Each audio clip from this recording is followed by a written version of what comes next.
Real estate ప్రపంచంలో అత్యధిక ఆదాయం, అత్యధికంగా ఆధారపడిన రంగం రియల్ ఎస్టేట్. యువకుడు రియల్ ఎస్టేట్ రంగంలో దిగితే నెలకి 30 లక్షలు సంపాదించే ఛాన్స్ ఉంటుంది. కానీ ఎందుకు రియల్ ఎస్టేట్ రంగాన్ని ఎంచుకోవట్లేదు? సో రియల్ ఎస్టేట్ అనేది చేయకుంటే రేపొద్దున నీ యొక్క జన్మ సాధకత ఫుల్ఫిల్ కాదని తను.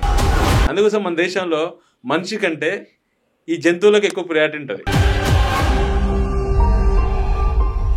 Hi viewers, welcome to BS talk show. నేను మీ బుర్రా శ్రీనివాస్. రియల్ ఎస్టేట్ ప్రపంచంలో అత్యధిక ఆదాయం, అత్యధికంగా ఆధారపడిన రంగం రియల్ ఎస్టేట్. ఈ ప్రపంచం మీద జనాభా ఇబ్బడిముబ్బడిగా పెరిగిపోతూనే ఉంటుంది, కానీ భూమి మాత్రం ఒక అంగుళం కూడా పెరిగే ఛాన్స్ లేదు. కాబట్టే భూమికి అంత డిమాండ్. మరి జనాభా పెరుగుతుంది, భూమి మాత్రం పెరగదు. ఇక ఈ ప్రపంచంలో ఈ భూమి మీద ఏదైనా పెట్టుబడి, గొప్ప పెట్టుబడి ఉంది అంటే అది భూమి మీదే పెట్టడమే అనేది కూడా ఒక సామెత. మరి అలాంటి రియల్ ఎస్టేట్ విచిత్రంగా అనార్గనైజ్డ్గా ఉంటుంది. అంటే దాన్ని ఆ రంగంలోకి రావాలనుకోవడం కూడా చాలా తక్కువ మందికి ఉంటుంది. చదువుకు రాని వాళ్ళు, లేదా చాలా తక్కువ మంది, అంటే ఇక ఏ ఉద్యోగం లేని వాళ్ళు రియల్ ఎస్టేట్లోకి రావడము, లేదు అంటే చాలా తక్కువ మంది, లేదంటే ఒక అదనపు ఆదాయం కోసం ఎంచుకునే మార్గంలోనే ఉంటుంది తప్ప యువత ఎక్కువగా దాని వైపు మొగ్గు చూపడం లేదు. కానీ నిజానికి డబ్బంతా రియల్ ఎస్టేట్ రంగంలోనే ఉంది. ఈ విషయం మనకి ఇప్పుడు చెప్పబోతున్నారు సంపంగి గ్రూప్ ఆఫ్ కంపెనీస్ చైర్మన్ సంపంగి రమేష్ గారు. అసలు రియల్ ఎస్టేట్ రంగాన్ని ఎందుకు ఎంచుకోవాలి, ఒకవేళ ఎంచుకుంటే దాంట్లో ఎలా చేయాలి, సుశిక్షితులైన వాళ్ళకి దీనిలో ఉన్నంత డబ్బు మరెక్కడ లేదు అని ఆయన ఘంటాపదంగా చెప్తున్నారు. మరి ఏ విధంగా ఆయన ఆ కంక్లూజన్కి వచ్చారు, ఆయన ఎలా చెప్తున్నారో ఒకసారి చూద్దాం. అన్నగారు నమస్కారం. నమస్తే అన్న, బాగున్నారా? అన్న గుడ్ అన్న, మీరు ఎలా ఉన్నారు? బాగున్నా. సో రియల్ ఎస్టేట్ రంగం ఎలా ఉంది, పుంజుకుంటుందా? ఖచ్చితంగా అన్న, రియల్ ఎస్టేట్ అంటే కంపల్సరీ పుంజుకోవడం అనేది జరుగుతుంది. సో ఉంటది కానీ దాన్ని ఆగిపోవడం ఉన్నది, తగ్గడం అనేది ఎప్పుడు ఉండదు. కొంత మందగమనం మళ్ళీ లేవడం.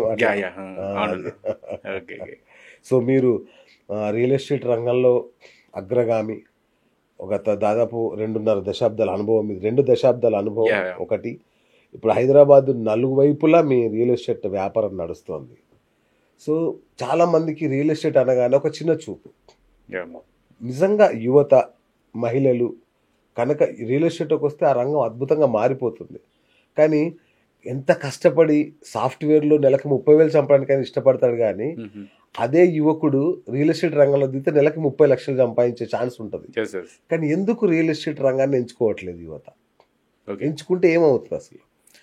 మామూలుగా ఒకసారి రియల్ ఎస్టేట్ గురించి మాట్లాడితే మిమ్మల్ని ఒక క్వశ్చన్ అడుగుతా నేను. What is the definition of real estate?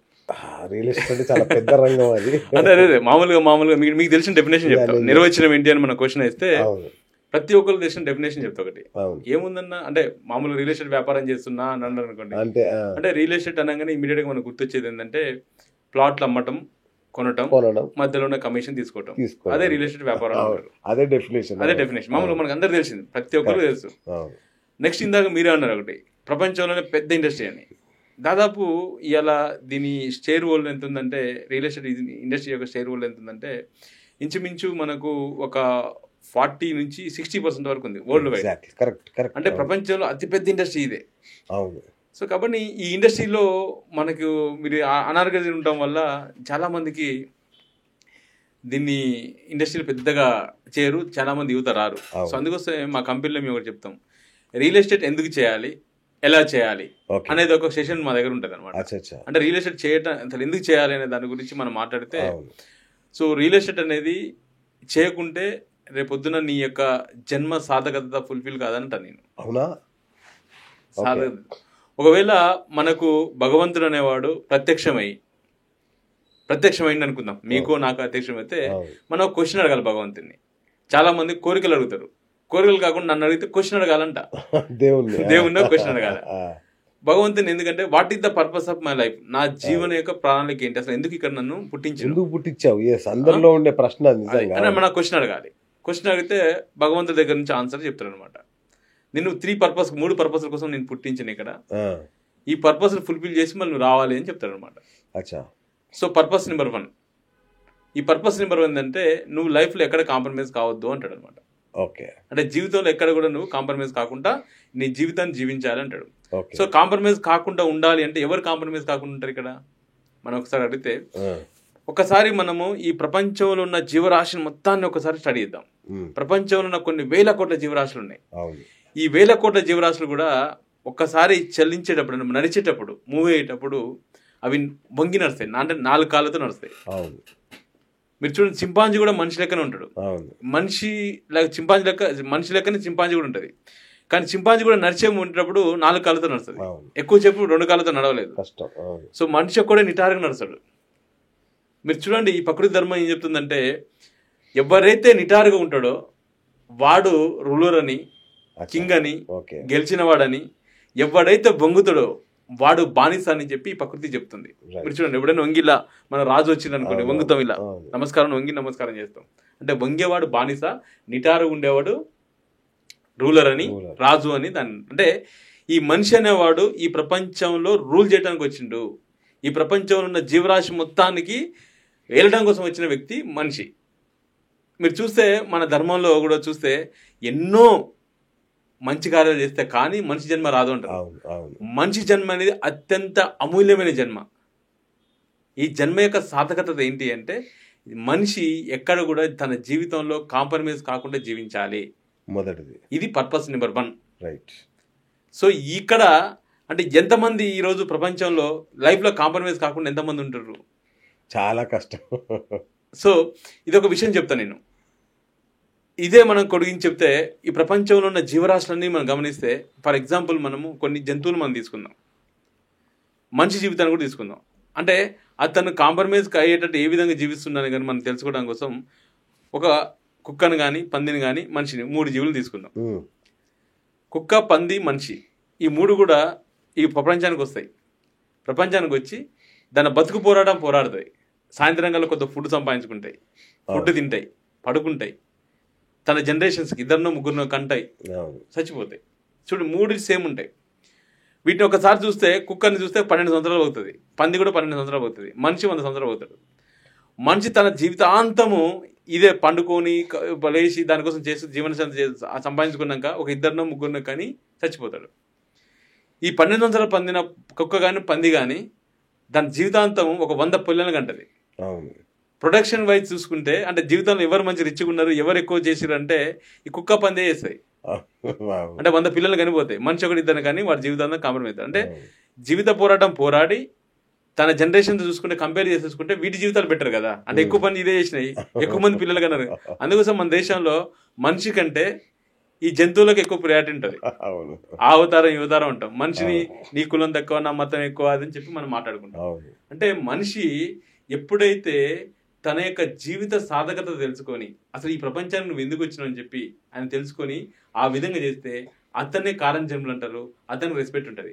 అలా కాకుండా సాధారణంగా నేను బతికగలిగితే, సాధారణంగా బతికితే వాటికి వీటికి పెద్ద డిఫరెన్స్ లేదు. సో కాబట్టి మనిషి ఫస్ట్ పర్పస్, భగవంతుడు చెప్పే పర్పస్ ఏంటంటే, జీవితం యొక్క సాధకత ఏంటంటే నీ లైఫ్ ఎక్కడ కూడా కాంప్రమైజ్ కాకుండా ఈ ప్రపంచానికి నువ్వు ఏలటం కోసం వచ్చినావు. You are the ruler. So కాబట్టి నువ్వు రూల్ చేయాలని చెప్పేసి ఫస్ట్ పర్పస్ చెప్తాడనమాట. సెకండ్ పర్పస్ వచ్చేసి, ఈ ప్రపంచాన్ని నేను చాలా అంటే చాలా అందంగా సృష్టించిన నేను ఈ ప్రపంచాన్ని తిరిగి ఆస్వాదించమని చెప్తాడు. ఈ ప్రపంచం అందంగా ఉందా లేదని తెలియడం కోసము ఏమీ లేదు, సింపుల్ ఒకటి చేయాలి. మీరైనా నేనైనా మన ఇంటి పైకి వెళ్ళిపోయి ఒక మ్యాట్ వేసుకోవటమో లేదా మంచం వేసుకొని ఒక్కసారి ప్రపంచంలో ఆకాశాన్ని ఒక 10 నిమిషాలు మనం చూస్తే అప్పుడు అందంగా అనిపిస్తుంది. అంటే ప్రపంచం చాలా అద్భుతంగా ఉంటుంది. ఈ ప్రపంచాన్ని తిరిగి ఆస్వాదించి ఆనందంగా దాన్ని ఆస్వాదించాలి. ఇది నెంబర్ 2. ఈ పర్పస్ నెంబర్ 2. నెంబర్ 3 వచ్చేసి, నువ్వు రూల్ చేయడం కోసం వచ్చినావు. You are the king. కాబట్టి మనకు ఒక చరిత్ర ఉండాలి. పలానా ఎక్స్ అనే పర్సన్ ఈ విధంగా జీవించిన, ఆ జీవనం ఈ విధంగా ఉండాలి అనే దానికోసం మనం జీవించాలి. తర్వాత మన కోసం మాట్లాడాలి. మనం ఉన్నా లేకుండా మనం చేసిన పనులు మన చరిత్ర రాయాలి. అందుకోసం రాజులకి చరిత్ర రాశారు. రాజులు పలానా రాజు 1900 ఈ సంవత్సరాలు ఉండేవాడు, ఈ విధంగా రాజు ఉండే, ఈ విధంగా ఉండే, అతను ఇట్లా చేసిన పాలసీస్. రాజులకు మాత్రం చరిత్ర ఉంటుంది, ఒక సామాన్యుడికి చరిత్ర ఉండదు. అంటే ఇక్కడ నువ్వేంటంటే, ఈ ప్రపంచంలో ఉన్న 700 కోట్ల జనాభాలో రమేష్ సంపంగి అనేవాడు యూనిక్, బిఎస్ అనేవాళ్ళు యూనిక్. ఎవరైనా నీకు ప్రపంచం నాలంటే ఎవరు ఉండడు ఇక. అంటే నేను ఈ ప్రపంచంలో ఉన్న వ్యక్తి నేను ఉంటే నాకు ఎంత ఘనత ఉండాలి, ఘనత గ్రేట్నెస్ ఉండాలి. ఇగో ఈ విధంగా ఉండాలి, ఇగో డ్రెస్ కానీ మనం చేసిన స్టైల్, మన ప్రతిదీ కూడా స్టైల్గానే ఉండాలి. సో ఇది పర్పస్ నెంబర్ 3. అంటే మనిషికి ఘనత కావాలి. ఈ మూడింటి కోసం నేను ఈ ప్రపంచాన్ని పుట్టించిన, ఈ మూడింటిని ఫుల్ఫిల్ చేసుకొని నువ్వు రా, ఇదే నీ జీవిత యొక్క సాధకత అని భగవంతుడు చెప్తాడు అనమాట. ఈ ప్రపంచంలో ఉన్న మానవులు, భారతదేశంలో ఉన్న మనిషి ఎవరైనా కానీ ఈ మూడింటిని ఎవరైనా చేస్తుర్రా? ఏ వ్యక్తి అయినా తన జీవితంలో కాంప్రమైజ్ కాకుండా జీవిస్తుండా? ఏ వ్యక్తి అయినా మనం మరీ ముఖ్యంగా మన భారతదేశంలో ఎవరు కూడా ప్రపంచం తిరిగి ఆస్వాదించాం. టూర్స్కి వెళ్ళాం మనం. పొద్దున్న లేస్తే మనకేంటంటే మన ఆఫీసు మన ఇల్లు, మన ఆఫీసు మన ఇల్లు తప్ప ఇంకే ప్రపంచం, వేరే ప్రపంచంతో అవసరం లేదు, మనం చేయలేం. మూడోది వచ్చేసి ఘనత గురించి ఎప్పుడు ఆలోచించాం, గ్రేట్నెస్ గురించి ఆలోచించాం. బతుకు పోరాడతాం. రేపు పొద్దున ఎలా తెల్లారుతాం దాని గురించి చేస్తాం తప్ప ఎప్పుడు కూడా నీ గ్రేట్నెస్ ఉండాలి, నన్ను పొగడాలి, నా గురించి మాట్లాడాలనేది ఉండదు అనమాట. సో అందుకోసం మనం ఏం చేస్తాం, మన దేశంలో మనిషికి వాల్యూ ఉండదు, మనిషికి వాల్యూ ఉండదు. సో కాబట్టి ఈ పర్పసే, ఈ మూడు మనం ఫుల్ఫిల్ చేసుకోవాలి అంటే, మనకు కాంప్రమైజ్ కాకుండా ఉండాలన్నా కానీ, ప్రపంచం తిరిగి ఆస్వాదించాలన్నా కానీ, మూడోది వచ్చేసి మనకు ఘనత కావాలన్నా కానీ, ఈ మూడు కావాలంటే డబ్బులు కావాలి, దుడ్లు కావాలి, పైసలు కావాలి. సో పైసలు మనకు కావాలంటే పైసలు ఎక్కడున్నాయి, మనీ ఎక్కడున్నాయి అని కనుక మనం చూస్తే, మన ధర్మం ప్రకారం మనము మనీని ఏమంటాం, మనం లక్ష్మీదేవి అంటాం. అంటే లక్ష్మిని క్రియేట్ చేసేది ఎవరు? లక్ష్మి ఎవరు పుట్టిస్తారు? లక్ష్మిని ఎవరు పుట్టిస్తారు? వాళ్ళ మదర్ ఎవరు? భూమాత. అంటే డబ్బు ఎవరి దగ్గర ఉంది? డబ్బుని క్రియేట్ చేసేది, డబ్బు జనరేట్ చేసేది ఎవరు? భూతల్లి. డబ్బు జనరేట్. డబ్బుని క్రియేట్ చేయాలన్నా కానీ, డబ్బుని సృష్టించాలన్నా కానీ ఎవరి దగ్గర ఉంటుంది అంటే భూతల్లి దగ్గర ఉంటుంది. సో కాబట్టి రేపొద్దున నీ జీవితం యొక్క సార్థకత ఫుల్ఫిల్మెంట్ కావాలన్నా కానీ, లేదు ఈ పర్పస్ ఫుల్ కావాలన్నా కానీ, ఇక్కడికి వచ్చినది నువ్వు కంప్లీట్ కావాలంటే నీకు పైసలు కావాలి. పైసలు ఎవరి దగ్గర ఉన్నాయంటే భూతల్లి దగ్గర ఉన్నాయి. సో భూతల్లి దగ్గర నువ్వు కనుక పోయి అడిగితే భూతల్లి ఇస్తుంది నీకు. సో భూతల్లి దగ్గర చేసే మెయిన్ బిజినెస్లు ఏముంటాయంటే, ఒకటి వచ్చి రియల్ ఎస్టేట్ ఉంటుంది, రెండోది వచ్చేసి వ్యవసాయం ఉంటుంది, మూడోది వచ్చి మైనింగ్ ఉంటుంది. నీకు మైనింగ్ వ్యాపారం చేయాలంటే నీకు అక్కడ డబ్బులు కావాలి, పెద్ద ఉండాలి. రెండోది వచ్చి వ్యవసాయం చేయాలంటే నీ దగ్గర భూమి ఉండాలి. సో కాబట్టి నీ ఇక్కడ మైనింగ్ లేదు. ఎందుకంటే మన భారతదేశం దగ్గర చాలా మంది middle class and below middle class people ఉంటారు, వాళ్ళ దగ్గర డబ్బులు ఉండవు, కాబట్టి మైనింగ్ చేయలేరు. మైనింగ్ 1%, 2% మాత్రమే చేస్తారు. రెండోది వచ్చేసి వ్యవసాయం చేయాలంటే భూములు ఎకరాలు భూములు ఉండాలి. ఆ భూములు కూడా అందరి దగ్గర లేవు ఈరోజు. సో కాబట్టి ఈ రెండు సాధ్యం కాదు. ఇక సాధ్యమయ్యేది ఏంటంటే రియల్ ఎస్టేట్ వ్యాపారం. సో రియల్ ఎస్టేట్ వ్యాపారం కనుక మనం ఎంచుకుంటే దీనికి ఇన్వెస్ట్మెంట్ ఏమీ అవసరం లేదు, నీకు అక్కడ భూమి అవసరం లేదు, నీ దగ్గర డబ్బు అవసరం లేదు. భగవంతుడు ఇచ్చిన నోరుని, భగవంతుడు ఇచ్చిన సమయాన్ని కనుక మనం ప్రాపర్గా యూటిలైజ్ చేసుకోగలిగితే రియల్ ఎస్టేట్ వ్యాపారం మనం చేసుకోవచ్చు. సో ఇక్కడ ఈ రియల్ ఎస్టేట్ వ్యాపారం ఇందాక చెప్పాను మీకు, ఇంచుమించు ప్రపంచవ్యాప్తంగా అప్ టు 60% వరకు ఈ real estate business share hold ఉంది. కాబట్టి దీంట్లో నువ్వు గినక ప్రాపర్గా నేర్చుకోగలిగి, ఏ విధంగా చేయాలని కనుక నేర్చుకోగలిగి నువ్వు చేస్తే ఇక్కడ నీ యొక్క పర్పస్ ఏదైతుందో ఆ పర్పస్ ఫుల్ఫిల్ అవ్వచ్చు. అలా కాకుండా నేనేదో వచ్చినా తిన్నా పన్నా ఇద్దరిని కన్నా పోయినా అంటే అది కుక్క చేస్తుంది. మిగతా రంగాల్లో డబ్బులు రావా అంటే డబ్బులు వస్తాయి కానీ ఇప్పుడు చెప్తున్నాను, ఇంతకుముందు 90s 20s every 20 years generation change అవుతుంది. ఎవ్రీ 20 years జనరేషన్ చేంజ్ అవుతుంది. సో ఈ రోజు 90s 20s ₹1 సంపాదిస్తే నెలసరి ఆదాయం అంటారు కదా. ఒక కుటుంబంలో ఒక వ్యక్తి పనిచేసి ₹1 సంపాదించేవాడు 10 మంది బతికేవాళ్ళు. ఎవ్రీ 20 years ఒకసారి జనరేషన్ చేంజ్, ఎవరీ జనరేషన్స్కి మన ఖర్చులు, మన శాలరీస్ 10 times పెరుగుతూ ఉంటుంది. 90s 20s నుంచి 90s 40s వచ్చే లోపు అది 10 times పెరిగి ₹10 అయింది నెలసరి ఆదాయం. అక్కడ 90s 40s నుంచి 90s 60s వచ్చే లోపు ఆ ₹10 కాస్త ₹100 అయింది. 90s 60s నుంచి 80s వచ్చే లోపు ₹100 కాస్త ₹1000, 10 times పెరిగి ₹1000 అయింది. 80s నుంచి 20s వచ్చే లోపు అంటే 2000 వచ్చే లోపు మనకు 10,000 అయింది. ఇప్పుడు ప్రజెంట్ జనరేషన్లో అంటే 20 నుంచి 2020 వరకు ఈ రోజు మినిమం మనకు శాలరీ ఎంత ఉండాలి అంటే ₹1,00,000 ఉండాలి. ఈరోజు గ్రేట్నెస్ ఏంటంటే, ఇంతకుముందు ₹1 సంపాదించి 10 మంది బతికేవాళ్ళు ఈరోజు ₹1,00,000 సంపాదిస్తే ఇద్దరు కలిసి ₹1,00,000 సంపాదించి ఒక్కరిని పోషిస్తారు. అంటే ఇంత జనరేషన్ గ్యాప్ వచ్చింది. అంటే ఈరోజు ఎంతమంది ₹1,00,000 సంపాదించేది అంటే మినిమం అంటే దారిద్ర్య రేఖకి పైన ఉండడానికి, పైన కాదు మధ్యలో ఉండడానికి, మిడిల్లో ఉండడం కావాలంటే మినిమం శాలరీ వచ్చి ₹1,00,000 ఉండాలి. ఈ రోజు మనకి దాదాపు ఈ ₹1,00,000 ఈ దాంట్లోకి వచ్చి ప్యాకేజీలోకి వచ్చి మనము నెలకు ₹1,00,000 ప్యాకేజ్కి వచ్చి 5 సంవత్సరాలు కంప్లీట్ అవుతుంది. ఇప్పుడు కంప్లీట్ కాబోతుంది, 5 సంవత్సరాలు కంప్లీట్ కాబోతుంది. ఎంతమంది ₹1,00,000 సంపాదిస్తారు? అంటే భారతదేశంలో ఉన్న యువత ఎంతమంది దారిద్ర్యరేఖకి పైన ఉన్నారు? కష్టమే, చాలా తక్కువ ఉన్నారు. ఈ రోజు భార్యాభర్తలు కష్టపడి సంపాదిస్తే ₹1,00,000 రావట్లేదు. అదే ₹1,00,000 చాలా గ్రేట్ శాలరీ అనుకుంటారు. ఒకవేళ నువ్వు ₹1,00,000 సంపాదిస్తే, ఒక కోర్స్ ₹1,00,000 గ్రేట్ శాలరీ అనుకుంటే, నువ్వు ₹1,00,000 సంపాదిస్తే ఆ ₹1,00,000 కోటీశ్వరుడు ఎప్పుడు అయిపోతావు? నువ్వు ₹1,00,000 ఎప్పుడు సంపాదిస్తావు? అంటే ఈ జీవితంలో నువ్వు లక్షాధికారిని బతికి చచ్చిపోవాలి, కోటీశ్వరుడు అవడం లేదు. మీ చిన్నప్పుడు మీ ఫాదర్స్ అడగండి, పెద్ద అమౌంట్ ఏంటంటే ₹1,000 పెద్ద అమౌంట్ అండి, ₹100 సూపర్. అది కానీ లక్షాధికారి అనేవాళ్ళు లక్షాధికారి ఆ రోజుల్లో లక్ష అనేది పెద్ద విషయం. కానీ ఈ రోజు 100 కోట్లు వింటున్నావు, 1000 కోట్లు వింటున్నావు, 1,00,000 కోట్లు వింటున్నావు, లక్షల కోట్లు వింటున్నావు. మరి ఆ లక్షలు ఇన్నుడైనా నువ్వు ఎప్పుడు సంపాదిస్తావు? మరి వేరే రంగంలో ఆస్కారం ఉంటే వేరే రంగంలో నీకు ఆస్కారం ఉంటే నువ్వు కావచ్చు కదా. ఎంతమంది అయ్యారు వేరే రంగాల్లో? ఎంతమంది అయ్యారు చూడండి. మీరు ఒక క్వశ్చన్ అడుగుతా బిఎస్ గారు, మీరు ఎప్పుడైనా జూబ్లీ చెక్ పోస్ట్ దగ్గరికి వెళ్ళి ఒక 10 మందిని మీరు ఆపి, పెద్ద కార్లు, రేంజ్ రోవర్స్, పెద్ద పెద్ద BMW, బెంజ్ కార్లను ఒక 10 కార్లు ఆపి ఒకసారి అడగాలి. మీరు ఏం అడగాలంటే, సార్ మీరు ఏం చేస్తారు సార్ అని అడగాలి. 10 కార్లు అడిగితే 10 కార్లలో 9 మంది బిజినెస్ చేస్తారు. ఆ 10లో 10 మందిలో 9 మంది బిజినెస్ చేస్తా అంటారు. అందులో మనం అడగాలి, ఏం వ్యాపారం చేస్తారు సార్ మీరు అడిగితే ఆ 9 మంది చెప్తారు, 9 మంది చెప్తారు 9 మంది రియల్ ఎస్టేట్ వ్యాపారం చేస్తా అంటారు. ఒక్కళ్ళు మాత్రమే ఆ పొలిటీషియన్, లేకుంటే సినిమా, అదే వేరే బిజినెస్ ఉండవు. సినిమా అంటే వ్యాపారంలో సినిమా ఏదైనా ఐటీ సంబంధించి ఉంటుంది, 1% ఉంటుంది. రిమైనింగ్ 9 మంది రియల్ ఎస్టేట్ వ్యాపారం చేస్తారు. అంటే ఈ రోజు భారతదేశంలో కాదు, ప్రపంచంలో పెద్ద రిచెస్ట్ పర్సన్స్ ఎవరంటే రియాల్టర్స్. మీరు అదెందుకు, మన ట్రంప్ గారు ఉన్నారు, ప్రపంచం మొత్తం ఆయన కూడా ఏంటి రియాల్టరే కదా. సో కాబట్టి నువ్వు ధనవంతుడు కావాలి అన్నా కానీ, నీ కోరికలు ఫుల్ఫిల్మెంట్ కావాలి అన్నా కానీ, నువ్వు రియల్ ఎస్టేట్ వ్యాపారే అవుతారనమాట. వేరే ఇండస్ట్రీ లేదు, అది ఇంపాసిబుల్.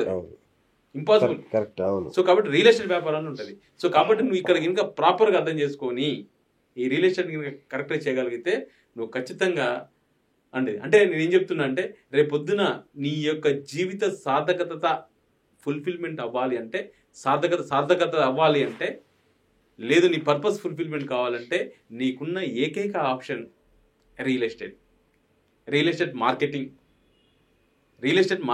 నేను రియల్ ఎస్టేట్ మార్కెటింగ్ బుద్ధి ఎందుకు చెప్తున్నా అంటే, ఫర్ ఎగ్జాంపుల్ మీరు చూస్తే మన బాడీ మొత్తం కూడా ఒక ఇండస్ట్రీ అనుకుందాం. బాడీ మొత్తం వ్యవస్థ అనుకుంటే, ఈ బాడీ వ్యవస్థలో హార్ట్ అనేది ఇంపార్టెంటే కదా. చాలా హార్ట్ అనేది ఇంపార్టెంటే కదా. హార్ట్ ఆగిపోతే బాడీని ఏమంటారు? డెడ్ బాడీ అంటారు. మైండ్ పని చేసినా కానీ హార్ట్ ఆగిపోయింది అనుకోండి, మైండ్ ఆటోమేటిక్ డెడ్ అయిపోతుంది. అంటే హార్ట్ ఇంపార్టెంట్. సో నేను ఏమంటే, రియల్ ఎస్టేట్ ఇండస్ట్రీలో హార్ట్ అనేవాడు ఎవడంటే మీడియేటర్. ఒక మార్కెటింగ్ చేసే వ్యక్తి ఎవరైతే ఉన్నారో వాడు మీడియేటర్. మీరు చూడండి, ఆ ఇండస్ట్రీలో కంపెనీలో కనుక టాప్ రియల్ ఎస్టేట్ కంపెనీలో ప్రాపర్గా రియల్ ఎస్టేట్ మార్కెటింగ్ చేసుకునే టీం ఉంటే అది సూపర్గా ఉంటుంది. లేకుంటే టీం లేకుంటే ఆ ఇండస్ట్రీ డెడ్ ఇండస్ట్రీ అవుతుంది, వాళ్ళ దగ్గర ఉండరు. సో అందుకోసం నేను ఏంటంటే, రియాల్టర్ అనేవాడు హార్ట్, రియల్ ఎస్టేట్ ఇండస్ట్రీకి రియల్ ఎస్టేట్ మార్కెటింగ్ చేసేవాడు గుండె. సో కాబట్టి నువ్వు గుండెకి, ఇందాక మీరు అడిగారు రియల్ ఎస్టేట్ ఇండస్ట్రీలో ఎందుకు రెస్పెక్ట్ ఉండదు, రౌడీలు ఉంటారు, చదువుకొని ఉంటారు కదా. మీరు కనుక ఈ హార్ట్ అనే వ్యక్తి, ఇప్పుడు సపోజ్ ఐటీ ఉన్నది, ఐటీలో ఇండియన్ ఎకానమీలో 6 to 7% షేక్ ఉన్నది. మన రియల్ ఎస్టేట్ ఇండస్ట్రీ 36 నుంచి 40% ఉంది. 40% ఉంది. మరి ఈ 40% ఇంత పెద్ద ఇండస్ట్రీలో హార్ట్ అని ఇంపార్టెంట్ వ్యక్తి ఉన్నాయి, నీకు ఎందుకు రెస్పెక్ట్ లేదు? ఆ రెస్పెక్ట్ ఎందుకు ఉండదు అని చెప్పేసి మనం కనుక నెక్స్ట్ మాట్లాడదాం. సో అంటే కాబట్టి ఒక వ్యక్తి తన జీవితాన్ని సార్థకత చేయాలన్నా కానీ, తన లైఫ్ ఫుల్ఫిల్మెంట్ కావాలంటే అతనుకున్న ఏకైక option real estate marketing. So real estate marketing కనుక మీరు కరెక్ట్గా కనుక్కుంటే, కరెక్ట్ చేయగలిగితే మీరు సూపర్గా అవుతారు. ఎలా చేయాలి అది నేను చెప్తా. సూపర్. నన్ను ఎగ్జాంపుల్ తీసుకోండి మీరు. నేను హైదరాబాద్కి ₹150 పట్టుకొని పొట్ట చేత పట్టుకొని వరంగల్ నుంచి వచ్చిన. నేను ఎంతో స్ట్రగుల్ అయినా, బ్యాంకులో మేనేజర్గా చేసిన. ఒక బ్రాంచ్ మేనేజర్, ఒక మంచి బ్యాంకులో, ఒక మంచి పంజాగుట్ట బ్రాంచ్లో ఒక మేనేజర్ చేసిన. ఆ రోజు 38,000 రూపాయలు శాలరీ అంటే తోపు శాలరీ. ఆ శాలరీ కదా అండి. కానీ ఆ రోజు నా కోరికలు తీరలే. ఈరోజు నేను ఎప్పుడైతే ఆ 150 రూపాయలు పట్టేసుకొని నానా రకాల కష్టపడ్డ వ్యక్తిని ఈరోజు ఇంత పెద్ద కంపెనీ, దాదాపు ఎంఎన్సీ కంపెనీ మాది, దాదాపు 7 countries లో మా కంపెనీ ఉంది, 7 countries లో మా ఆస్తులు ఉన్నాయి. సో ఇలా ఇంత పెద్ద కంపెనీకి మా కంపెనీ వచ్చి గిన్నిస్ బుక్ వరల్డ్ రికార్డ్ లో మాకు స్థానం ఉంది. సో ఆ కంపెనీని స్థాపించి ఇన్ని వేల మందికి మనం ఉపాధి ఇస్తున్నాం అంటే ఎలా ఇస్తున్నాం అంటే because of real estate marketing. నేను ఒకప్పుడు ఒక రియల్ ఎస్టేట్ కంపెనీలో మా గురువు గారు వరంగల్ వాస్తవ్యులు, అతను రియల్ ఎస్టేట్ మార్కెటింగ్ మాకు నేర్పించిండు. ఆ రియల్ ఎస్టేట్ మార్కెటింగ్ నుంచి నేర్చుకుని అక్కడి నుంచి స్టెప్ బై స్టెప్ నేర్చుకుంటూ ఈ రోజు ఇంత పెద్ద ఇండస్ట్రీని క్రియేట్ చేయడానికి because of real estate marketing. ఈ రోజు నా కోరికలు నేను ఇన్ని కంట్రీస్ లో తిరిగి ఇంత మందికి నేను చేస్తున్నంటే కేవలం రియల్ ఎస్టేట్. సో కాబట్టి ఈ రియల్ ఎస్టేట్ ని మనము ప్రాపర్ గా అర్థం చేసుకొని ప్రాపర్ గా మనం చేయగలిగితే పెద్ద టాస్క్ ఇంకా ఏం లేదు. అంటే ఇప్పుడు మీరు చెప్పేదాన్ని బట్టి చక్కగా ఎంబీఏలు ఇట్లా చదువుకున్న వాళ్ళు కనుక రియల్ ఎస్టేట్ రంగంలోకి అడుగు పెడితే దీని స్వరూపం మారిపోతుందా? ఖచ్చితంగా మారుతుంది. మీరు ఎగ్జాంపుల్ ఎంబీఏ నాకు అవసరం లేదు సార్. ఎవరికైతే డబ్బు సంపాదించాలందో వాడు రియల్ ఎస్టేట్ ఎంచుకుంటే చాలు. మీరు మా దగ్గర ఉన్నారు, ఎంబీబీఎస్ అయినా పర్లేదు, ఎంబీఏ అయినా పర్లేదు, మా దగ్గర ఉన్నారు. మా దగ్గర వితౌట్ క్వాలిఫికేషన్ ఏం చదువు రాకుండా ఇంత ముందు టైర్లు పంచర్ వేసుకున్న మాకంటే బిఫోర్ సంపంగి టైర్ పంచర్ వేసుకున్న వ్యక్తి నెలకు 10 లక్షల రూపాయలు సంపాదిస్తుంది. అతని కారు, అతనికి స్టైల్ డ్రెస్ అంతా ఉన్నది. ఏ విధంగా ఉందంటే ఏం లేదు, అతనికి ఉన్న క్వాలిఫికేషన్ ఏంటంటే నువ్వు ఎంబీఏ చదువుకున్నావా, 10th క్లాస్ ఫెయిల్ అయినా నాకు సంబంధమే లేదు, నువ్వు డబ్బు సంపాదించాలి అనుకోవాలి, ప్రాపర్ గా దీన్ని అర్థం చేసుకోవాలి. కాబట్టి మనము ఎప్పుడైతే దీన్ని కనుక అర్థం చేసుకోగలిగి, సో మనం ఖచ్చితంగా నేను చెప్తున్నా, ఇక్కడున్న భారతదేశంలో ఉన్న యువత అందరూ కూడా చెప్తున్నా, ప్రతి ఒక్కరు చెప్తున్నా, నువ్వు నీ కోరికలు అన్ని ఫుల్ఫిల్ అయ్యి నీ జీవితం 100% సాధకత కావాలి అంటే, నీ పర్పస్లన్నీ ఫుల్ఫిల్మెంట్ కావాలన్నా, భగవంతుడు నీ ఇక్కడ పుట్టించిండు, ఎందుకు పుట్టించిన దానికి కావాలన్నా కానీ అది నీకున్న ఏకైక ఆప్షన్ రియల్ ఎస్టేట్ వ్యాపారం. ఈ సందర్భంలో మీకు ఒక గుర్తు చేస్తే పిఎస్ గారు, ఫర్ ఎగ్జాంపుల్ నేనే ఉండండి. సపోజ్ ఈ ఫోన్ ఉంది. ఈ ఫోన్ ప్రపంచంలో ఇది ఒక 40 సంవత్సరాల క్రితము, 35 సంవత్సరాల క్రితము, 30 సంవత్సరాల క్రితము ఇది ఒకటే సృష్టించింది ప్రపంచంలో. ఈయనకి ఇది ఒకటి, దీనిలాంటిది ఇంకోటి లేదు. ఇది ఒకటే ఉంది, ఇది సామ్సంగ్ కూడా ఇది ఒకటే చేసిండు. ఈ ఫోన్ వాల్యూ ఎంత ఉంటుంది సార్ ఇప్పుడు ప్రజెంట్? ఇప్పుడు ఒక 40 సంవత్సరాల కింద దీన్ని స్టార్ట్ చేసిండు, 2 లక్షలు ఉంటుంది. ఇప్పుడు కాదు సార్, దీన్ని ప్రపంచంలో ఇది ఒకటి, దీని తప్ప ఇంకోటి లేదు. దీనికి కాపీస్ ఉన్నాయి అనుకో, సపోజ్ ఇలాంటి లక్షలు చేస్తున్నాడు కాబట్టి ఇది 2 లక్షలు. ఒకవేళ ప్రపంచంలో ఒకటే ఉంది, ఇది 40 సంవత్సరాల కింద తయారు చేసిన యాంటిక్ పీస్ అనుకుందాం, ప్రపంచంలో ఇది లేదు, ఇక ఇది ఒకటే ఉంది. దీని వాల్యూ ఎంత ఉండొచ్చు? వెల కట్టలేము. సపోజ్ ఒక 1 కోటి రూపాయలు ఉండొచ్చు అనుకుందాం, అంటది కదా. సో ఇది ఫోన్ నిర్జీవం, దీని జీవం లేదు. ఇలా పెట్టినాం అనుకోండి 10 సంవత్సరాలు ఇలానే ఉంటది. ఇలా లేవాలంటే దీనంతటి ఇదే లేవాలి, ఇది ఆలోచించలేదు. దీని వాల్యూ ఇంత ఉంది అనుకుందాం. ప్రపంచంలో నేను ఒక్కడే కదా, మీరు ఒక్కడే కదా, ప్రపంచంలో ఉన్న మనుషులందరూ ఒక్కలే. ఎందుకంటే మీరు ఒకసారి ఇమాజిన్ చేయండి, మీరు ప్రపంచం మీరు ఒక్కరే. మీరు ఎందుకు ఒక్కోలని చెప్పడానికి ఒక ఎగ్జాంపుల్ చెప్తా. మన ఫింగర్ ప్రింట్స్ ఎవరితో మ్యాచ్ కాదు, రెటీనా ఎవరితో మ్యాచ్ కాదు, వాయిస్ ఎవరితో మ్యాచ్ కాదు, మన హ్యాండ్ రైటింగ్ ఎవరితో మ్యాచ్ కాదు, మన సిగ్నేచర్ మ్యాచ్ కాదు, మన నడిచే వాళ్ళు ఉంటది కదా అది ఎవరితో మ్యాచ్ కాదు, మన బాడీకి వచ్చే స్మెల్ కూడా ఎవరితో మ్యాచ్ కాదు. ప్రపంచంలో మనం ఒకటే యూనిక్. ఈ వస్తువుకే కొన్ని కోట్ల రూపాయలు ఉన్నప్పుడు ప్రపంచంలో నాకెంత వాల్యూ ఉండొచ్చు, నేను ఆలోచిస్తా, నడుస్తా, మాట్లాడుతా, నేనున్నప్పుడు నా వాల్యూ ఎంత లెక్కలేదు, దాన్ని ఒకసారి అసెస్మెంట్ చేసుకోమని చెప్తాను నేను. కానీ మన దేశంలో ఏం చెప్తారు, చాలా మంది యువత ఏం చెప్తారంటే, అరే బాబు ఇలా ఉండొద్దు అంటే, నాకు కర్మ బాగలేదు, నేను ఇంకా నాకు రాలేదు, ఇంకా నాకు టైం రాలేదు, టైం వస్తుందని చెప్తారు. పాపం ఇక్కడ ఏదో రాసింది అనుకుంటారు, రాసి పాపం బ్రహ్మే రాయాలి, ఆయన బిజీ ఉంటాడు పాపం, ఆయన రాయాలి. జస్ట్ నువ్వు ఎప్పుడు పుట్టాలి ఇప్పుడు చాలని రాస్తారు, అంతే ఉంటే రాస్తారు, మొత్తం బ్లాంక్. నీకు మంచి బ్యూటిఫుల్ పెన్ ఇచ్చిండు, మంచి పేపర్స్ ఇచ్చిండు, నువ్వు రాయమంటుండు, నువ్వు పిచ్చి గీతలు గీసుకుంటే గీసుకో, లేకుండా మంచిగా రాసుకో. ఎవరి జీవితం మన చేతిలో ఉంది. సో కాబట్టి నీ వాల్యూ ఎంత అనేది చూసుకోండి. నీకు పర్పస్, నీ వాల్యూ, నువ్వు పావల పెడితే, నువ్వు రూపాయి పెడితే పావల కొంటుర్రా, లేదా నీ రూపాయి నువ్వు 1,00,000 రూపాయలు కొంటుర్రా అనేది నీ వాల్యూ నీ చేతుల్లో ఉంది. నువ్వు రాసుకోవాలి. అది రాసుకోవాలి అంటే నీకంటూ ఒక నెట్వర్త్, నీకంటూ వాల్యూ ఉండాలి అంటే, ఆ వాల్యూ రావాలి అంటే అది కేవలం రియల్ ఎస్టేట్ మార్కెటింగ్ లోనే వస్తుంది. ఒకప్పుడు రమేష్ సంపంగి నథింగ్, నన్ను అన్నారు చాలా మంది, నువ్వు ఏం చేయలేవు, నువ్వు ఏమి నథింగ్, నువ్వు ఆసనం అయితే నువ్వు ప్రీస్ట్కి వెళ్ళిపో, నువ్వు పంతులు వెళ్ళిపో, నువ్వు చేసుకో, నీతో కాదు అని చెప్పి నన్ను చాలా మంది చెప్పిన వాళ్ళు ఉన్నారు. ఎంతో మా చుట్టాలు, నీకు చదువు రాదు అంటే అమాయకంగా ఉండేది, నేను ఎవరితో మాట్లాడు. అలాంటిది నాకు అంతో ఇంత కొంత నత్తి కూడా వస్తుంది, మాట్లాడ ప్రాపర్గా రాకపోయేది. సో కాబట్టి నువ్వు దేనికి మనకి రావురా బాబు నువ్వు వెళ్ళిపోయి అక్కడ కూర్చో అని చెప్పి నన్ను చాలా మంది చేసిన ఉన్నారు. ఎప్పుడైతే నేను రియల్ ఎస్టేట్ మార్కెటింగ్ ఎంచుకున్నానో ఆ రోజు అన్న వ్యక్తులు ఈ రోజు నా ముందు కూర్చోబడతా వాళ్ళు. అంతేగా నేను తెలంగాణలో కొన్ని సో కాబట్టి ఎలా అయింది సాధ్యం అంటే కేవలం రియల్ ఎస్టేట్ మార్కెటింగ్, నాకు ఇన్వెస్ట్మెంట్ ఏంటంటే దేవుడు ఇచ్చిన నోరు, దేవుడు ఇచ్చిన సమయాన్ని పెట్టేసి డబ్బు సంపాదిస్తున్నారు. సో కాబట్టి ఆ విధంగా కావాలి. నీ ఇప్పుడు రమేష్ సంబంధి వాల్యూ ఏంటంటే 1000 కోట్లు ఉండొచ్చు, 1,00,000 కోట్లు ఉండొచ్చు.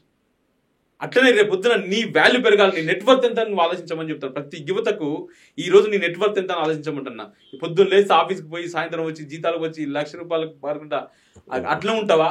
లేకుంటే నీకంటూ ఈ రోజు మనీ ఈరోజు చూడండి సార్, మీరు గమనిస్తే మనకున్న వాల్యూ పెరగాలి అంటే పైసలతోనే పెరుగుతుంది. నీకున్న ఎడ్యుకేషన్ కానీ ఇంతకుముందు కులం, మతము, అందము అవన్నీ చూసేది. ఇప్పుడు ఏం లేదు. నీ కాడ ఎంత ఉంది, నువ్వు పొట్టుకున్నావా, పొడుకున్నావా, నల్లగున్నావా, ఏది చూడరు. నువ్వు పైసలు ఉంటే నీకు వాల్యూ పెరుగుతుంది. రెండే కులాలు, డబ్బున్నోడు డబ్బు లేనోడు. సో కాబట్టి నీ వెనక ఎంత ఉందనేది, నీ సౌండ్ ఎంత ఉన్న దాన్ని బట్టి నీకు వాల్యూ పెరుగుతుంది. నీ సౌండ్ నువ్వు పెంచుకోవాలి అన్నప్పుడు ఖచ్చితంగా ఆ సౌండ్ పెంచుకోవాలంటే నీకున్న సమయంలో ఎంత డబ్బులు సంపాదిస్తావో అంత డబ్బులు సంపాదించుకోవచ్చు. మీరు చూడండి, హైదరాబాద్లో కొంతమంది ఇప్పుడు మీ టైంలో మీ వాచ్ సేమ్ టైం అవుతుంది కదా, నా వాచ్ సేమ్ టైం అవుతుంది కదా, వీళ్ళిద్దరు వాచ్లు సేమ్ టైం అవుతుంది కదా, అది అడుక్కునే వాచ్లు కూడా సేమ్ టైం అవుతుంది. భగవంతుడు ఎక్కడ కూడా పక్షపాతం అనేది లేదు, అందరికి సేమ్ టైం ఇస్తుండే. ఆ టైం ఇన్వెస్ట్మెంట్ చేసుకుని ఒకడు ₹100 సంపాదించాడు, ఒకడు ₹1,00,00,000 సంపాదించాడు, ఒకడు 100 కోట్లు సంపాదించాడు. వీళ్ళు ముగ్గురిని తీసుకొచ్చి ఒకటి నిలబెడితే స్ట్రక్చరల్ గా సేమ్ ఉంటారు. వాళ్ళు తలకాయ ఉంటది, నోరుతోనే మాట్లాడతారు, సేమ్ ఉంటారు. మరి ఎందుకు వీళ్ళకి వ్యత్యాసం ఏంటి అంటే మనం సింపుల్ చెప్తే కర్మ అంటారు. కర్మ కాదు, తొక్క కాదని చెప్పేది. నీ వే ఆఫ్ థింకింగ్, నీ ఆలోచన విధానం బట్టి నువ్వు ₹100 సంపాదిస్తున్నావు, నువ్వు ఆలోచించే విధానం బట్టి ₹1,00,00,000 సంపాదిస్తున్నావు, నీ ఆలోచన విధానం బట్టి 100 కోట్లు సంపాదిస్తున్నావు, సేమ్ టైం. కాబట్టి ఈ రోజు నువ్వు నువ్వు ఇచ్చే సమయాన్ని బట్టి ఏ కోవాలో ఉంటావు అనేది నువ్వు అర్థం చేసుకోవాలి. నీ ఆలోచన విధానం ఏ విధంగా ఉంటుంది. నువ్వు ఎంప్లాయీగా ఉంటావా, లేదనుకుంటే ఒక ఎంటర్ప్రెనర్గా ఉంటావా? ఎంటర్ప్రెనర్గా ఉండాలంటే ఎలాంటి ఎంటర్ప్రెనర్గా ఉండాలి అనే దాని గురించి మనం ఆలోచించగలిగితే రేపు పొద్దున మనకు డబ్బు మాక్సిమం సంపాదించి మనం కోటీశ్వర్లు 100 కోట్లు మనం సంపాదించాలంటే అది ఉన్నది ఏకైక ఇండస్ట్రీ రియల్ ఎస్టేట్ ఇండస్ట్రీ. ఆ రియల్ ఎస్టేట్ ఇండస్ట్రీలో హార్ట్ ఏదైతుందో ఆ మార్కెటరు ఆ మార్కెటింగ్లో ఉంది. ఆ మార్కెటింగ్ని మనం యువత మీరు ఎంచుకొని నా లైఫ్ని నేను 360 degrees చూడాలి, నాకు ఘనత కావాలి, నా పర్పస్ ఫుల్ఫిల్మెంట్ చేసుకోవాలి, నేను ఎక్కడ కాంప్రమైజ్ కాకుండా ఉండాలి, ఈ ప్రపంచాన్ని నేను తిరిగి ఆస్వాదించాలి అంటే అది ఉన్న ఏకైక మార్గం రియల్ ఎస్టేట్. కాబట్టి మీరు రియల్ ఎస్టేట్ని ఎంచుకోండి. మీరు ఏ విధంగా కోటీశ్వర్లు కారో మమ్మల్ని అడగండి, మేము చేస్తాం. గూస్ బంప్స్ వచ్చాయంటే మామూలు విషయం కాదు, మామూలు మోటివేషన్ కాదు సార్. థ్యాంక్ యూ అన్నగారు. నిజంగా అంటే నెక్స్ట్ ఎపిసోడ్లో మీరు మాకు ఎలా చేయాలో చెప్పండి. సరే, మీరు ఫిష్ పట్టుకోవాలని చెప్పారు, ఫిష్ ఎలా పట్టాలో కూడా చెప్పాలి మాకు. వండర్ఫుల్. అయితే ఒక క్వశ్చన్, మీరు ఒకసారి దీన్ని అంటే మనం ఎలా చేయాలని దాని గురించి మాట్లాడుతున్నాను. సో ఒకవేళ మీరు మా దగ్గరకు ఒక ఛాలెంజ్ చెప్తాను. నేను రియల్ ఎస్టేట్ మార్కెటింగ్ లో కనుక మీరు ఎంచుకొని మీ కెరీర్ ఎంచుకొని ఎలా చేయాలని మా దగ్గరకు వచ్చి మీరు కన్సల్ట్ అవుతాయి. నెక్స్ట్ ఎపిసోడ్ లో నేను చెప్తా. జస్ట్ మీకు చెప్తున్నా, మీరు మా దగ్గర 3 నెలలు మీరు పనిచేస్తే, 3 నెలలు మీ దగ్గర పనిచేస్తే 3 నెలల్లో 91 రోజు, 3 నెలలు అంటే 90 రోజులు సార్. 90 రోజుల్లో మా దగ్గర రియల్ ఎస్టేట్ లక్ష్మీ దీక్ష అని ఉంటుంది ఒకటి. ఆ దీక్షలో కనుక మీరు వస్తే జస్ట్ ఒక మాల ఇలా ఇస్తాం మేము, ఇలా ఒక మాల ఇస్తాము. ఈ మాల వేసుకోవాలి, లక్ష్మీ మాల వేసుకోవాలి. అంటే ఇది రిలీజియస్ కాదు, డబ్బు మాల. అంటే ఒక క్రైస్తవుడు వేసుకోవచ్చు, ఒక ముస్లిం వేసుకోవచ్చు, లేదా ఒక హిందువు వేసుకోవచ్చు. జస్ట్ ఇది హిందువులని కాదు, అందరు ఎవరైనా వేసుకోవచ్చు. డబ్బు మాల అనుకోవచ్చు. లక్ష్మీ డబ్బు మాల వేసుకుని ఒక 90 days మీకు మా దగ్గర పని చేయాలి, మాల్లో ఉండాలి, నిష్టగా ఉండాలి. ఆ నిష్టలో మేము చెప్తాం ఏం చేయాలి. ఇప్పుడు అయ్యప్ప మాల వేసుకుంటే ఒకటి పొద్దున్నే దీపం పెట్టుకోవాలి, భవానీ మాల ఉంటుంది. అట్లనే రియల్ ఎస్టేట్ దీక్ష, రియల్ ఎస్టేట్ మాల మా దగ్గర ఉంటుంది. ఆ మాల వేసేసుకుని ఒక 90 days పని చేసేసుకుంటే 91 day నుండి మీకు 91 day నుంచి ఫర్ డే మీకు ₹10,000 సంపాదించినట్టు మీకు క్యాపబిలిటీ తెప్పిస్తాం. ఒకవేళ అన్పాసిబుల్ నెలకు వచ్చేసి ₹3,00,000 మినిమం అంటున్నా నేను, ₹3,00,000 సంపాదించచ్చు. సంవత్సరానికి ₹35,00,000 సంపాదించారు. అన్ఫార్చునేట్ మీరు సంపాదించకుంటే మీరు నన్ను కాలర్ పట్టుకొని అడగచ్చు. ఒకవేళ మీరు కాలర్ పట్టుకొని అడిగి నేను కాలర్ పట్టుకోకుండా ఉండాలి అంటే నేను ఏం చేస్తా అంటే మీకు ఒక ₹6,00,000 నేను ఇచ్చేసి నేను చెప్పిన ట్రైనింగ్ తప్పు అని నీకు ₹6,00,000 ఇచ్చి వ్యాపారం చేసుకోమని చెప్తా. ఈ రోజు నా కంపెనీలో ఒక రియల్ ఎస్టేట్ మార్కెటింగ్ టీమ్ ఒక 500 నుంచి 800 మంది ఉంటారు. అవును. నా కెరీర్ ఇంతవరకు నేను చెప్తున్నా, ఎప్పటి నుంచి నేను ప్రాక్టీస్ చేస్తున్నా, ఇంతవరకు ఎవరికి నేను 6 లక్షల రూపాయలు ఇలే. అంటే రోజు 10,000 సంపాదించడం చాలా మంది ఉన్నారు మా దగ్గర. వింటుంటే నాకే జాయిన్ అవ్వాలనిపిస్తుంది. సో కాబట్టి రేపొద్దున అలాంటి మీ యొక్క లైఫ్ స్టైల్ మీకు రావాలి. రోజుకు 10,000 రూపాయలు సంపాదించి గంట ఒకవేళ నువ్వు గంట మాట్లాడితే ఒక 1,200 నుంచి 2,000 రూపాయలు నువ్వు ఛార్జ్ చేస్తావు వాళ్ళకు. అలాంటి రియల్ ఎస్టేట్ స్టైల్ మా దగ్గర ఉంటది. మీరు ఇంకా ఒకసారి నెక్స్ట్ ఎపిసోడ్ లో అది మాట్లాడదాం. సో మీరు ఒకవేళ మీరు ఎందుకంటే ఇప్పుడు ఏ అరాలో జాబ్స్ లేవు, పోతున్నాయి. మళ్ళీ భూమినే నమ్ముకోవాలి అందరు. వ్యవసాయమే చేయాలి, వ్యవసాయంలోకి రావాలి, రియల్ ఎస్టేట్ లోకి రావాలి. సిచ్యువేషన్ అదే ఉంది అంతటా బయట. సో కాబట్టి నెక్స్ట్ ఎపిసోడ్ లో మనం మాట్లాడదాం. సో రియల్ ఎస్టేట్ ఎందుకు చేయాలనేది గురించి దాదాపు అర్థమైంది అనుకుంటున్నాను. ఎలా చేయాలనేది నెక్స్ట్ టైం చెప్తాను నేను. సో కాబట్టి మై డియర్ ఫ్రెండ్స్, ఒకవేళ మీ రియల్ ఎస్టేట్ కెరీర్ ని చాలా మంది యువత నాకు ఉద్యోగాలు లేవు, నేను ఇలానే ఉన్నా అని కాకుండా టైం వేస్ట్ చేసుకోకుండా, ఒకవేళ మీరు ఇంకా రియల్ ఎస్టేట్ ని మీ కెరీర్ గా మీరు ఎంచుకోగలిగితే నేను ఖచ్చితంగా చెప్తున్నా, రోజుకు 10,000 సంపాదించే క్యాపబిలిటీ మీకు తెప్పిస్తాను నేను. ఎప్పటి వరకు అంటే మీరు బ్రతికున్నంత వరకు, బ్రీత్ ఉన్నంత వరకు 10,000 వస్తాయి. అంటే రేపొద్దున మీరు మంచం మీద పడుకున్నా గానీ మీ ఇంటికి 10,000 నడిచే పర్ డే 10,000 వచ్చే విధంగా మా దగ్గర ప్లాన్స్ ఉన్నాయి. నెక్స్ట్ ఎపిసోడ్ లో అది మాట్లాడతా. సో ఒకవేళ ఇంట్రెస్ట్ ఉన్న వాళ్ళు, మీరు రియల్ ఎస్టేట్ ఇంట్రెస్ట్ ఉంటే మీ స్క్రీన్ మీద మా నెంబర్ ఉంటుంది. సో లేదు మా జూబ్లీస్ రోడ్ నెంబర్ 36 లో మా ఆఫీస్ ఉంటుంది. మీరు రండి ఒకసారి. ప్రతిరోజు 9 o'clock మా ఆఫీస్ లో ట్రైనింగ్ సెక్షన్స్ కూడా ఉంటాయి, ఏ విధంగా చేయాలనేది. దానికి కూడా రండి. సో అన్ని మీకు చెప్తాము. సో దాంతో పాటు మీకు ఒక ఎక్స్టర్నల్ లైఫ్ లీడ్ చేయడం కోసం మా కంపెనీ కంపల్సరీ మీకు తోడుకుంటది. సో ఇదే నాకు ఒక్కొక్కసారి నాకు అనిపిస్తుంది, రియల్ ఎస్టేట్ సంపంగి గ్రూప్ ఆఫ్ కంపెనీ చైర్మన్ మీకు బెటరా, లేదు అనుకుంటే రియల్ ఎస్టేట్ ట్రైనర్ బెటరా అంటే నాకు ఇదే బెటర్ అనిపిస్తుంది. ఒక్కోసారి మా బ్రదర్ చెప్తా ఉంటా, అరే నేను చైర్మన్ పదవికి రాజీనామా చేసి మార్కెటింగ్ చేద్దాం అనుకుంటాను రా అని మా తమ్ముడు చెప్తా ఉంటా. మా బోర్డ్ ఆఫ్ డైరెక్టర్ మీటింగ్స్ లో చెప్తా, కొద్దిగా నాకేమైనా ఆఫీసర్ అంటే ఒక 6 నెలలు సో నాకు ఈ చైర్మన్ పోస్ట్ కి రిజైన్ చేస్తా, మీరు చూసుకొని చెప్తా ఉంటా అనమాట. సో కాబట్టి మీరందరూ కూడా మాకు ఇది సో డబ్బు సంపాదించే యంత్రంగా మిమ్మల్ని తయారు చేస్తాము. మీరు రండి. సో ఇంజే డబ్బు ఉంటే ఏదైనా చేయొచ్చు, కాబట్టి మీరందరూ ఈ విధంగా వస్తారని నేను అనుకుంటున్నా. సో యువత మొత్తాన్ని కూడా నేను అడిగితే, బిఎస్ గారు మీరు కనుక నన్ను ఒక క్వశ్చన్ అడిగితే, యువత మొత్తం కూడా రియల్ ఎస్టేట్ మార్కెటింగ్ ఎంచుకుంటే మంచిది అని చెప్పి 100%. ఇంకా చెప్పాలంటే, అంటే ఇది చెప్తే కరెక్ట్ కాదు నాకు తెలియదు కానీ, సంపంగిలో రియల్ ఎస్టేట్ చేసే వాళ్ళు ఒక 3 సంవత్సరాలు 4 సంవత్సరాల కనుక సంపంగిలో ఉంటే వాళ్ళకి పెన్షన్ కూడా ఇస్తున్నారు కదా, పెన్షన్లు కూడా ఇస్తున్నారు. ఆ స్థాయిలో రియల్ ఎస్టేట్ మార్కెటింగ్ ని ఒక ప్రొఫెషనల్ కోర్సు కింద తయారు చేస్తున్నారు వాళ్ళు. అద్భుతంగా ఉంది. ముఖ్యంగా యువతకి, మహిళలకి, ముఖ్యంగా అమ్మాయిలకి రంగం అద్భుతమైన రంగం. వాళ్ళ మాట చెప్తే ఎవరైనా వింటారు. సో అమ్మాయిలు కనుక రియల్ ఎస్టేట్ రంగంలోకి ఎంటర్ అవుతే వాళ్ళు సాధించే విజయాలు మామూలుగా ఉండవు. యూత్, మహిళలు. సో మరి చెప్పారు, బాగానే ఉంది, డబ్బులు వస్తాయని చెప్పారు. ఎలా అనేది నెక్స్ట్ ఎపిసోడ్లో చెప్తారు రమేష్ గారు, అంతే కదండి? సో నెక్స్ట్ ఎపిసోడ్ కోసం వెయిట్ చేద్దాం. సో ఇది ఇవాళ బిఎస్ టాక్ షో. సంపంగి గ్రూప్ ఆఫ్ కంపెనీస్ చైర్మన్ సంపంగి రమేష్ గారితో నేను మీ బిఎస్ సైనింగ్ ఆఫ్.